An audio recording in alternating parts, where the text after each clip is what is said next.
The Gospel for today's Mass, Tuesday of Easter week, is always from John chapter 20, the story of how St. Mary Magdalene stood weeping outside the tomb of Jesus.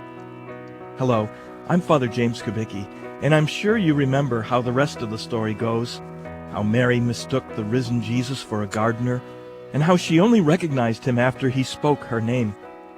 Jesus then sent her to tell the good news of his resurrection to the apostles, and thus she has come to be known as the Apostle to the Apostles.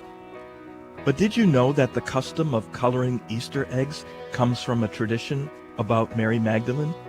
According to this tradition, Mary eventually left Judea and traveled to the large Jewish colony in Rome, where she one day had the chance to visit the Emperor Tiberius.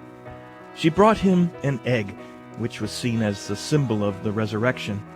The hard shell of the egg gives way to new life within, just as the rocks of the tomb gave way to the new and resurrected life of Jesus. Presenting the egg to the emperor, Mary proclaimed, "Christ is risen," and then she told him the story of Jesus' life, death, and resurrection.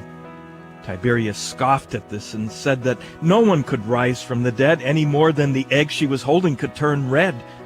And according to the tradition, the white egg in her hand turned red at that very instant.